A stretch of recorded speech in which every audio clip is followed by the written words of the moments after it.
મહેસાણામાં અણઘડ વહીવટનો વધુ એક પુરાવો સામે આવ્યો છે। મહેસાણામાં જિલ્લા પંચાયતને મંજૂરી વગર આખું માર્કેટ બનાવી નાખ્યું। વિકાસ કમિશનરની મંજૂરી વગર જ માર્કેટ બનાવી દેવામાં આવ્યું। પીપીપી ધોરણે બનેલા માર્કેટમાં મંજૂરી ન હોવાથી ભાડા કરાર નથી થતા। વર્ષ 2022થી બિલ્ડરે દુકાનો વેચી દીધી અને ચાલુ પણ આ દુકાનો થઈ ગઈ। 3 વર્ષથી દુકાનો ચાલતી હોવા છતાં પંચાયતને કોઈ જ ભાડું મળ્યું નથી। ભાડા કરાર ન થતા જિલ્લા પંચાયત નથી ઉઘરાવી શકતી ભાડા। પ્રતિ ચોરસ મીટર 2 રૂપિયા અને દર વર્ષે 5% વધારા મુજબનું ભાડું નક્કી કરવામાં અગાઉ આવ્યું હતું। અણઘડ વહીવટના લીધે કરોડોની પ્રોપર્ટી હોવા છતાં પણ આવક તેની ઝીરો છે। બિલ્ડરે દુકાનો વેચીને રૂપિયા ઊભા તો કરી લીધા। 3 વર્ષથી વિકાસ કમિશનર પાસે ફાઇલ અટવાયેલી છે। મંજૂરી વગર બાંધકામ કરી દેવામાં આવતા હવે ફાઇલ ઉપર સહી નથી થતી। વગર ભાડાએ જિલ્લા પંચાયતની કરોડોની મિલકતોનો ઉપયોગ કરવામાં આવી રહ્યો છે। પ્રથમ તો જે આ કોમ્પ્લેક્સની મંજૂરી લેવાની હતી એ અગાઉની જે બોડી હતી એ અગાઉની જિલ્લા પંચાયત જે હતી એમને લેવાની હતી। અમારા વિષય અમારા ધ્યાને આવ્યો અમારી બોડીને, તો આના માટે જે જરૂરી મંજૂરી માટેની ફાઇલ હતી એ અમે સરકારશ્રીને મોકલી આપેલ છે ને સરકારશ્રી પાસે સંપૂર્ણ માહિતી આની છે। એટલે સાહેબ એ દુકાનો અત્યારે વેચાઈ ગઈ છે, 3 વર્ષથી દુકાનદારો કબજો કરીને બેઠા છે, ભાડું રૂપિયાની આવક જિલ્લા પંચાયતને મળતી નથી। હા, એટલે આની જે કાગળોની પૂર્તતા કરવાની હતી, જે મંજૂરી લેવાની હતી એના માટે તમામ ફાઇલ સરકારશ્રીને મોકલી આપી છે અને આમાં સરકારશ્રીને જ્યાં જ્યાં જરૂર પડે એની માહિતી અમે અહીંથી પૂર્તતા કરીએ છીએ। સાહેબ, આ બાંધકામ પરમિશન લીધા વિના આ રીતે બાંધકામ કરવું કેટલે અંશે યોગ્ય છે?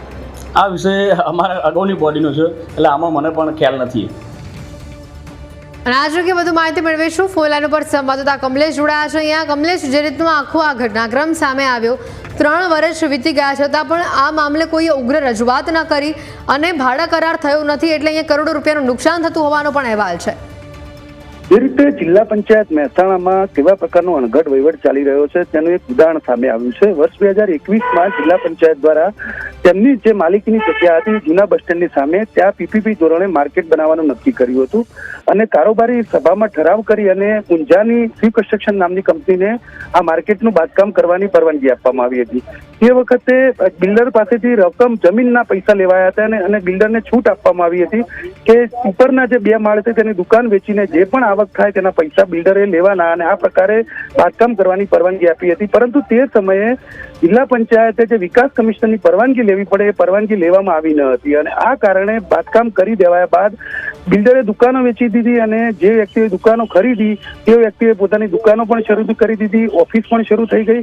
પરંતુ છેલ્લા 3 વર્ષથી વિકાસ કમિશનરની મંજૂરી નહીં હોવાને કારણે દસ્તાવેજ થતા નથી અને દસ્તાવેજ નહીં થતા હોવાને કારણે એક પણ વેપારીનું ભાડું ઉઘરાવી શકાતું નથી। જિલ્લા પંચાયત દ્વારા ઠરાવ કરવામાં આવ્યો હતો કે પ્રતિ ચોરસ મીટર 2 રૂપિયા અને દર વર્ષે 5% વધારા સાથે ભાડું ઉઘરાવવું, પરંતુ જ્યારે દસ્તાવેજ જ નથી થતો ત્યારે કોઈ વેપારી ભાડું ભરવા માટે તૈયાર નથી અને જિલ્લા પંચાયત ભાડું ઉઘરાવી શકતું નથી। આમ કરોડોની પ્રોપર્ટી હોવા છતાં સરકારી મિલકતનો હાલ દુરુપયોગ થઈ રહ્યો છે અને સરકારી મિલકતનું જે ભાડું આવવું જોઈએ તેની આવક જિલ્લા પંચાયતને મળી નથી રહી। આ કારણે એ ગંભીર બેદરકારી અને ગંભીર લાલિયાવાડી કેવા પ્રકારનો વહીવટ ચાલી રહ્યો છે તેનું ઉદાહરણ સામે આવ્યું છે। કમલેશ, અહીંયા બહુ જ મોટી સંખ્યામાં દુકાનો આવેલી છે। હવે આ દુકાનો પર જો સ્ટે લગાવવામાં આવે છે, આ દુકાનોને સીલ મારવામાં આવે છે આખું ઘટનાક્રમ સામે આવ્યા બાદ, તો અહીંયા જે લોકો કામ કરે છે, જે રોજે રોજનું કમાઈને ખાય છે, પૈસા ધંધો અહીંયા જે લોકો કરે છે, તેમની હાલત શું થશે? વેપારીઓ છે તેમણે બિલ્ડર પાસેથી લાખો રૂપિયા ખર્ચ કરીને પોતાની દુકાનો ખરીદી છે। નીચેની દુકાનના 60 લાખ રૂપિયા સુધીની કિંમત બિલ્ડરે વેપારીઓ પાસેથી લીધી છે અને ઉપરની જે દુકાનો છે અંદાજિત 25 લાખથી 15 લાખ સુધી આ દુકાનોની વેચાણ કિંમત રાખવામાં આવી હતી। એટલે કે લોકોએ લાખો રૂપિયા ખર્ચ કરી અને આ જગ્યાએ દુકાનો ખરીદી છે। મોટા ભાગે એડવોકેટ છે કે જેમણે પોતાની ત્યાં ઓફિસ શરૂ કરી છે, પરંતુ એડવોકેટ પણ 3 વર્ષથી જે ઓફિસ શરૂ કર્યા બાદ તેમને દસ્તાવેજ નહીં થતા તેઓ લાઇટ કનેક્શન વીજ જોડાણ મેળવવામાં પણ તેમને તકલીફ પડી રહી છે। તો બીજી તરફ આકારણી થતી નથી, જે મહાનગરપાલિકા છે તે વેરા આકારણી નથી કરી શકતી કે જિલ્લા પંચાયતને ભાડાની આવક નથી મળી રહી। તો બીજી તરફ આ મિલકતનો માલિક કોણ તે પણ એક સવાલ ઉભો થયો છે, કારણ કે મિલકતની જે જવાબદારી છે, જે જગ્યા છે, જિલ્લા પંચાયત મહેસાણાની માલિકીની છે, પરંતુ દસ્તાવેજ નહીં થતા હવે આ મિલકતનો માલિક કોણ તે સવાલ ઉભો થયો છે। વિકાસ કમિશનરને પાશ્ચાત્ય મંજૂરી માટે ફાઇલ મોકલવામાં આવી છે અને પાશ્ચાત્ય મંજૂરીની ફાઇલ છે તેમાં વિકાસ કમિશનરની કચેરી દ્વારા સહી કરવામાં આવતી નથી, કારણ કે જે મંજૂરી પૂર્વે લેવાની હતી તે પાશ્ચાત્ય મંજૂરી માટે ફાઇલ મોકલવામાં આવતા હવે 3 વર્ષથી ફાઇલ સરકારમાં અટવાઈને પડી છે. હવે આ સંજોગોમાં ક્યારે સહી થશે અને મંજૂરી આપવામાં આવશે કે નહીં, તે એક મોટો સવાલ છે. અને જો મંજૂરી ન આપવામાં આવે તો આ કરોડોની મિલકત ખરીદનાર લોકો છે તેમની મુશ્કેલી વધી જાય તે પ્રકારની સ્થિતિ ઊભી થઈ છે. બિલકુલ કમલેશ, અહીંયા મહત્વની વાત છે કે 3 વર્ષ આજે વીતી ગયા છે, આટલા વર્ષો થઈ ગયા, 6-8 મહિના બાદ પણ જો તાત્કાલિક રજૂઆત કરી હોય, જ્યારે 2022માં આનું પદેશન મળ્યું હતું ને અહીંયા દુકાનો લોકોએ શરૂ કરી હતી, તો કદાચ જિલ્લા સ્તર પર આની રજૂઆત થઈ હોત તો જલ્દી નિવેડો આવ્યો હોત એવું લાગે છે. વેપારીઓ દ્વારા વારંવાર રજૂઆત કરવામાં આવી છે. આ જે જગ્યાએ માર્કેટ બન્યું ત્યાં જૂનું માર્કેટ હતું અને પહેલા G+1 પ્રકારનું માર્કેટ હતું, પરંતુ જે નવું માર્કેટ બનાવ્યું G+2 પ્રકારનું માર્કેટ છે, એટલે કે ગ્રાઉન્ડ ફ્લોર ઉપર બીજા 2 માળનું માર્કેટ બનાવવામાં આવ્યું છે. અને જ્યારે માર્કેટ બન્યું અને તે વખતે જૂના વેપારીઓ પાસે 4 લાખ રૂપિયા લઈ અને તેમની દુકાન પરત કરવામાં આવી હતી, પરંતુ જે સ્થિતિમાં દસ્તાવેજ ન થયા ત્યારથી વેપારીઓ લડત ચલાવી રહ્યા છે.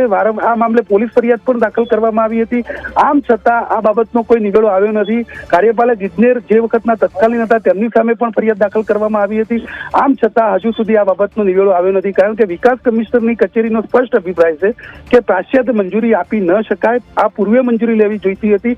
પણ સરકારી કચેરીની લાલિયાવાડી કે તેને માહિતી હતી કે પહેલા મંજૂરી લેવાની હતી, તેની જગ્યાએ તેમણે માર્કેટનું બાંધકામ કર્યા પછી પાશ્ચાત્ય મંજૂરી માટે ફાઇલ મોકલી આપી છે. અને હવે સરકારી વિભાગ પાશ્ચાત્ય મંજૂરીની ફાઇલ ઉપર સહી કરવા તૈયાર નથી, કારણ કે કોઈ પણ નવું બાંધકામ થાય તો તેની મંજૂરી પૂર્વે લેવાની હોય છે. પણ આ સ્થિતિમાં એવું થયું છે કે બાંધકામ કર્યા પછી મંજૂરીની ફાઇલ મોકલવામાં આવી છે.